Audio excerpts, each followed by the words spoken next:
And welcome back to the Farlands, or the journey to the Farlands, I should say. And we're not quite there yet. Okay, well, let's work on getting towards there. Get out of here. All right, and we have no nasty things about, so we'll just block off the hidey hole. Heaven forbid we should ever need it, but if that ever comes about, we don't want creepers to be walking in and so on. That would be unpleasant. Okay, let's get rid of some of this extra garbage. Okay, that's pretty much it for right now. And get out a boat. That will also clear some space. And we are moving onwards, westwards, to the Farlands. And I should grab a bucket of water. Oops. And that kicked me out of the boat. Oh, well. I suppose it could be worse. Anyway, it's, as you can see, one of those mornings. See if I can get past these guys here without breaking the boat. Yeah, there we go. All right. So we're heading onwards to the Farlands. And this is, let's see, episode 147 on February the 28th, 2018. And this is the morning of the 448th Minecraft day since leaving spawn. A good long time. Sorta, kinda. And we continue onwards here, traveling westward in Minecraft Beta 1.7.3, journeying to the Farlands of Minecraft, an epic, almost fabled location. Some 12,500,000 blocks from spawn is where it starts, and this is the point at which terrain generation becomes kind of crazy.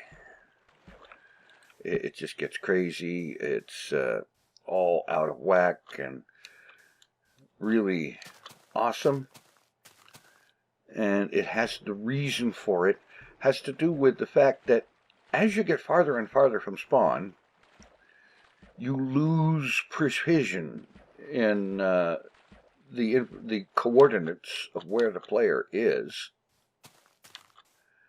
And that loss of precision means that the game doesn't quite know exactly where in the block you are. And that loss of precision gets higher and higher as you continue to travel. And this plays all kind of havoc with the terrain generation system and so on. And so the journey to the Farlands is about going to the Farlands, walking, because that's how you travel in this version of Minecraft. You walk or you ride a boat, or maybe a minecart, but that of course requires you to already been there and create a rail going that way.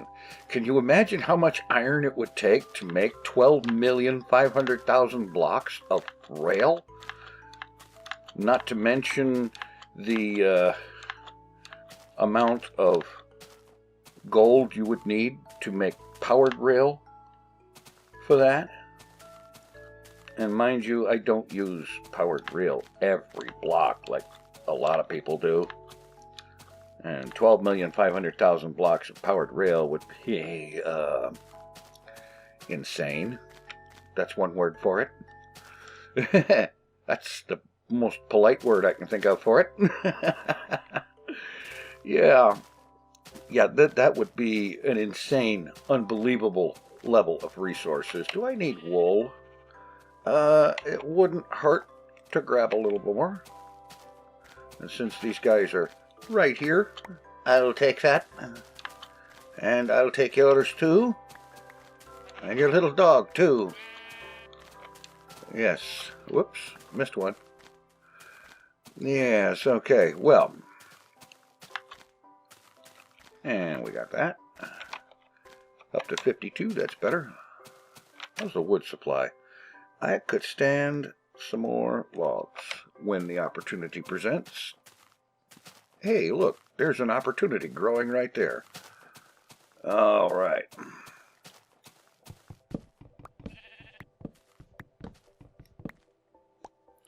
All right, grab a little bit more as I proceed.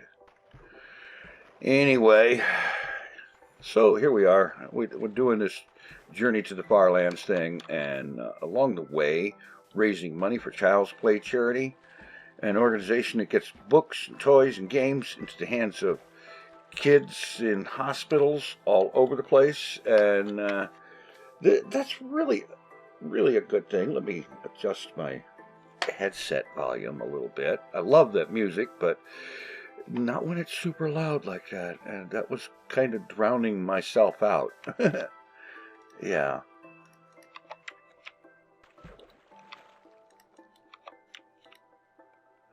Anyway, so the Child's Play charity thing, there's a goal there of $6,346.45, and currently, let's see, when I started this, I was using the old chip-in widget, which has since become defunct and gone. And with that widget, there was some $62.62 raised. And then since then, I'm using the widget that Child's Play provides, which is a whole lot more sensible and convenient. And with that one, there has been some $857.86 raised, for a total of, oh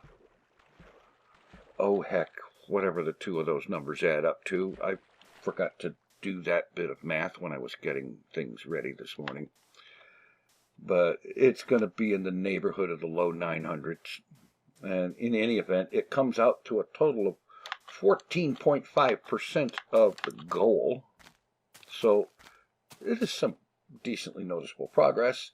And that we only need, like, for example, say about 904 $6 donations. And we're there. And being there means doing something like a Journey to the Far Lands live stream of F3-ness, in which there is more journeying to the Far Lands, of course, and at the end of the live stream, however long it ends up being, picking a suitably appropriate spot and ceremoniously pressing F3 to determine exactly how far I've come at that point. And yeah, that's a very cool thing that is very rare in how often it happens. So far, the only time it's been done was on March the 25th of 2017. And at that point, I had gone some 610,000 blocks, which I did the math conversion on that, and that works out to 379.5 miles. Yeah, and of course, for those who speak kilometers, that's 610 kilometers. A good distance to be walking one direction in Minecraft. Yeah. And I hope sometime soonish for that number to read in the thousands of miles. I'll get there. It'll take a little while, but I'll get there. Anyway, so we're doing that. And along the way, I find it most helpful when people ask questions and give ideas for things to talk about and so on. Because a long journey like this, I don't know, maybe some folks would appreciate just watching the long journey with no commentary or conversation along the way. Personally, I wouldn't. I wouldn't in the least. It's, I don't think that would be all that appetizing or entertaining or anything like that, really. So this thing kind of serves as a sort of a kind of a vlog-like thing, or some people would call it a podcast-like thing. I don't know if I could qualify as a podcast, because to my knowledge I do not have a pod, nor do I cast it. And I realized that was terrible. I don't care. And meanwhile, it is getting on night.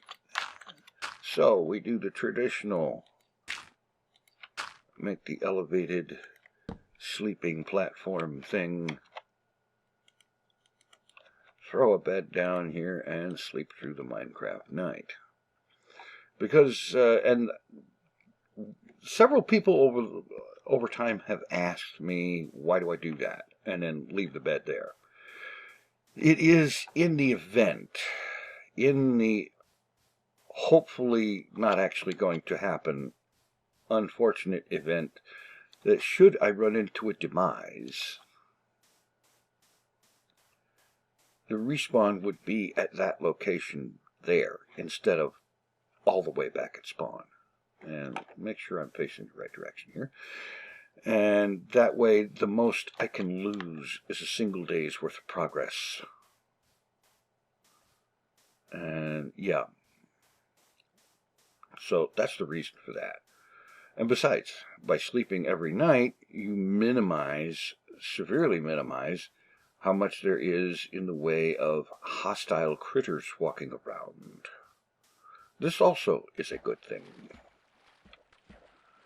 And yeah, so that's the reason for that. And I think it's a good idea, and I've been doing it from the start, and I'm going to keep doing it. And let's see, another boat. Been using a bunch of them today, but that's all right. Get cracking down the roadway, the waterway here. Let's see. Speaking of questions and stuff, there are a number of them here. Let's see. Marina Yanchuk asks, do you play any musical instruments, or is there any you would like to pick up? No, I do not actually play any musical instruments. When I was a kid, we usually had a piano, and sometimes I would kind of sort of mess around with that a little bit, but you couldn't honestly call it playing the piano. I never, ever, ever learned how to read music, and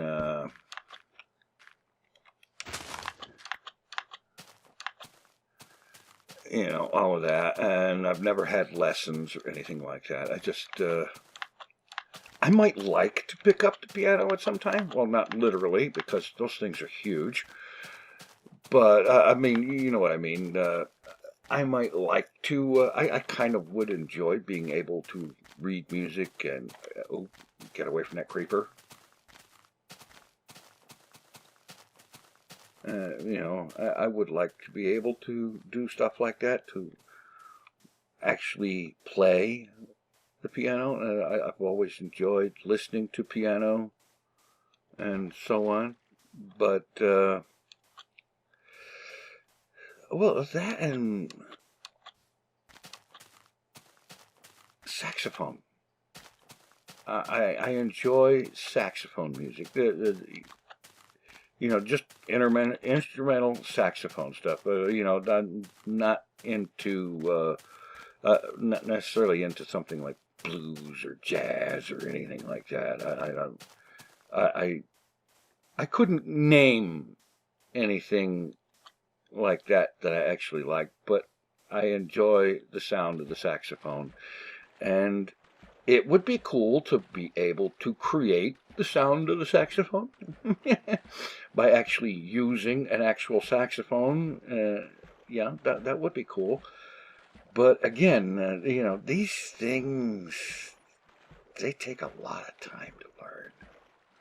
You have to spend several hours a day, every day, for quite the long period of time to gain the skill in the use of such things. And I don't know whether I'd be able to stick with it long enough to actually achieve that. It would be cool if it did, if it could, you know, it really would. But I don't know. It doesn't matter anyway, because as much as I might like to learn such things, I do not have such instruments, and they are costly to acquire, we'll put it that way. You know, I expressed an interest one time years ago in learning saxophone, and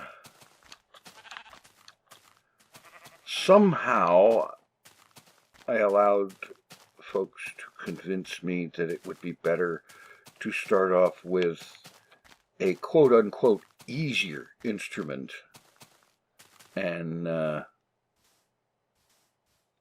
instead work on picking up or learning the clarinet. Now, I have nothing against the clarinet. It can be an awesome sounding instrument, like most instruments can be an awesome sounding thing. But it's not what I wanted to learn. But I ended up letting certain folks convince me that it would be a better way to go to learn that rather than let's use up some of this, or use up this flint and the feathers. I don't actually need the arrows, but yeah.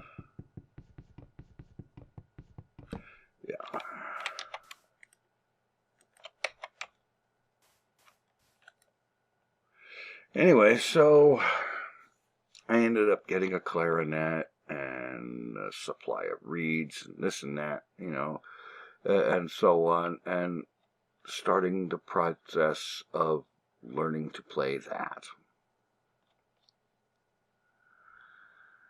And after about 3 months, I stopped.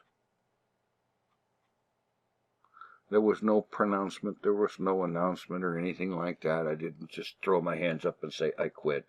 I just stopped. And the reason I just stopped is that, as good as the thing can sound, it wasn't the thing that I wanted to learn. And it didn't have the sound I was aiming for, the sound that I was looking for, which is the sound of the saxophone, because that can be extremely cool. It has some extreme coolness to it. Not that the other doesn't, it's just that this does more so, at least in my personal opinion. And so the clarinet currently, to this day, and still yet this moment, sits in its case, put away in a closet, and that case has not even been opened in at least 7 years. And I don't know, I have no plans to do anything with it now. It's just, it wasn't what I wanted to do. It wasn't what I actually felt was the thing. And so I after a while, I quite predictably lost interest in it and stopped messing with it. And I, to this day, believe that had I been working with the thing that I wanted to work with, that things would have turned out somewhat differently. I sincerely believe that. There are other individuals that did not necessarily subscribe to that belief. Yeah. I don't know. It doesn't matter. Because there's very probably not much chance at all in the world that I am going to take another shot at that anytime soon. I mean, it's not impossible. Nothing's impossible. It may actually happen. Howsoever, I'm not looking for it anytime in the foreseeable future. Let's put it that way. Yeah, so the musical misadventures, as it were, that's the shape of things.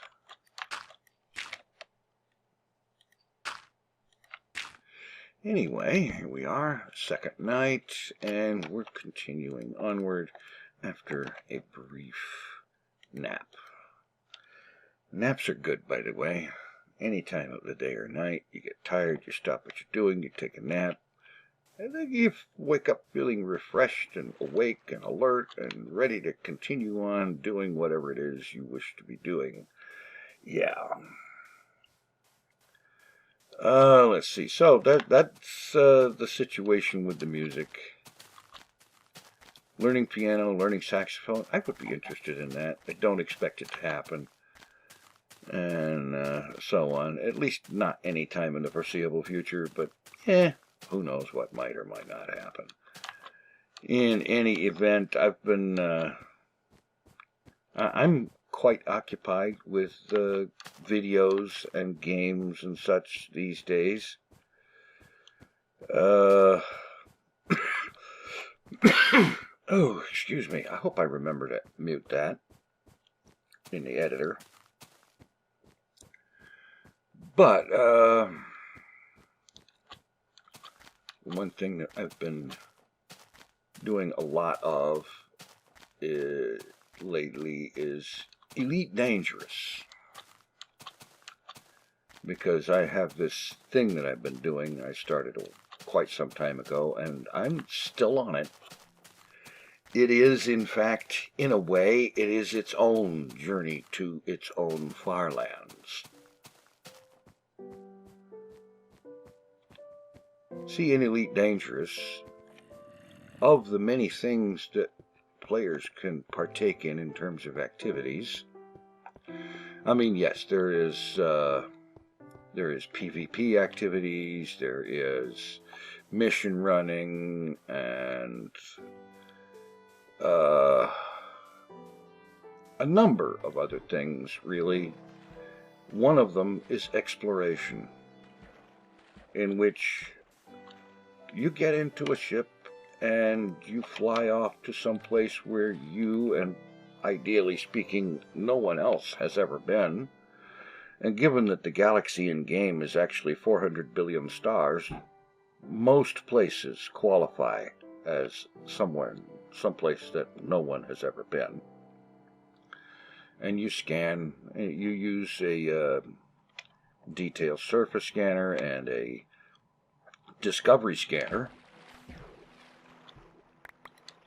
to scan stars and planets and moons that you find along the way. And this scan data is something that once you finally return, you can sell this scan data to an in-game organization called Universal Cartographics. And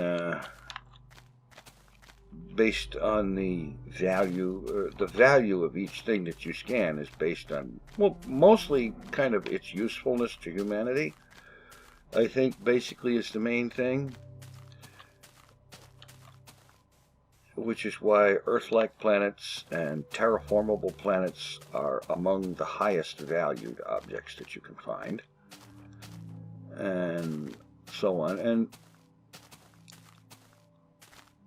you sell the scan data and it gets you lots. Well, if you do a lot, you can acquire lots of in-game credits, which will finance the buying of bigger and better and badder ships and all this good stuff, and so on. But I got into that when I first started playing the game last May, and it just worked. You know, I mean, I tried doing things like bounty hunting and mission running early on, and I have since learned that I was doing things entirely wrong, which is why I was failing at it. But the bounty hunting thing didn't work out, and the mission running thing did not work out, and so on. And I tried doing some exploration and stuff like that, and you know, initially you're still deep in the bubble, in the area populated by humanity, and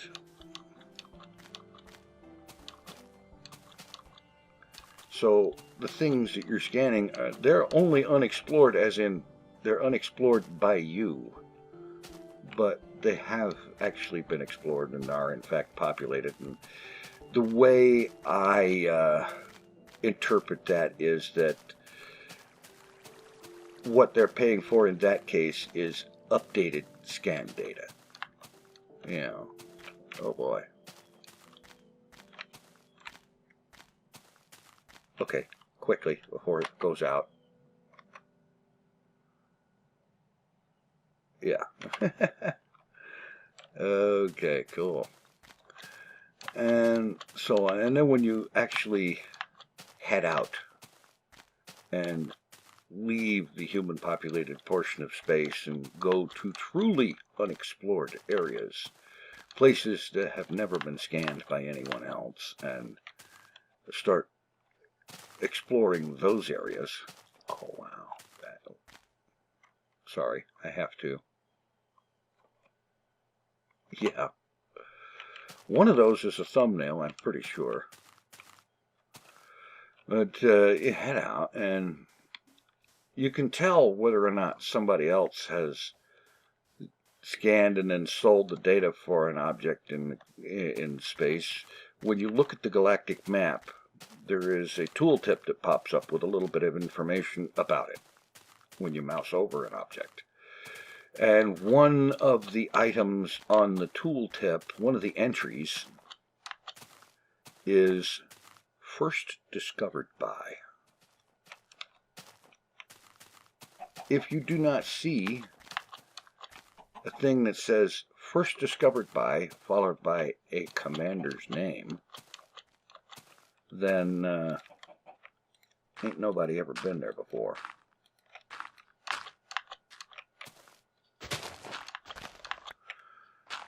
And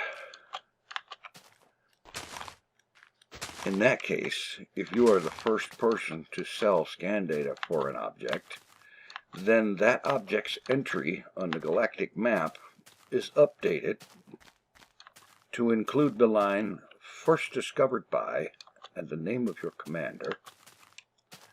And so when I finally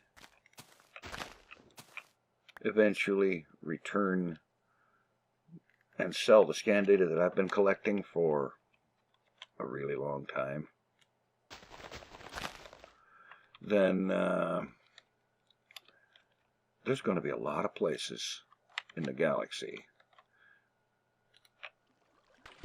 that have the line first discovered by Tinfoil Chef on their galactic map entries. How's that for a nice way to get down? Ye old water bucket trick. I forget about that sometimes, and no, I don't want that. And so, yeah, well, I use a third-party tool that it's called ED Discovery, and it reads the game log and collects all that information and presents it into a nice, easily readable, usable, referable format. And I don't have it up in front of me right now, but my current exploration trip, the current trip I'm on, I launched and left Starport on the 22nd of June, 2017, and I have not been near one since. I left out and headed towards the edge of the galaxy. Since then, I am about 15,000 light years farther away from the bubble, the area of human space, the human populated region of space. It's referred to as the bubble is because when it's plotted out on the galactic map, it kind of looks like a bubble. And so, yeah. Because it's a three-dimensional area going about, I think, what is it, 150, 200 light years out in all directions from Sol. Yeah. And so I've been heading out in all that time, and I need to be heading towards a hidey hole thing. And while I'm some 14 or 15,000 light years away from the bubble, I have actually traveled the star-to-star travel distance is something over 20,000 light years, because traveling in a straight line is something of a trick. When the stars, you have to travel from one star to another, because that's how this frameshift drive works. You lock onto a star to travel to it. And they're not all lined up in a nice, neat, straight line. And so,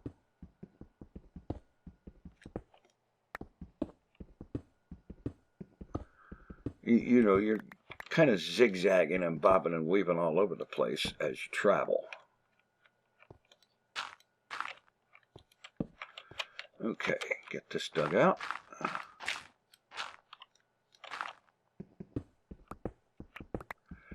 And so, traveling some 15,000 light years, I have actually, the actual light years traveled, the grand total of all the star-to-star distances adds up to some 21,000 light years, a really long ways. And, yeah. I figure I'm about just a little under halfway to the edge of the galaxy. And let's see, one more boat, 3 beds.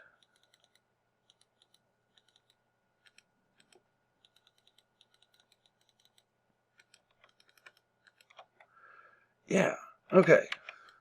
Collect the workbench. And my overall plan with this trip is I'm going to head out to the edge of the galaxy, and then from there, the word is circumnavigate. Who knows how long that's going to take.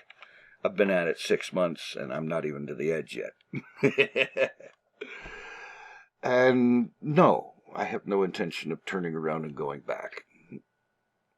I'll go back when I get there by going around. In any event, I have talked myself right into the end of things for today. So I will say thanks for watching and putting up with my ranting and rambling about the thing that I do more of than probably almost anything else right now these days. And do stop by tinfoilchef.com. Donate to Child's Play charity. Believe me, they deserve it. They're doing the right thing. Thanks for watching. Take it easy. I am out of here.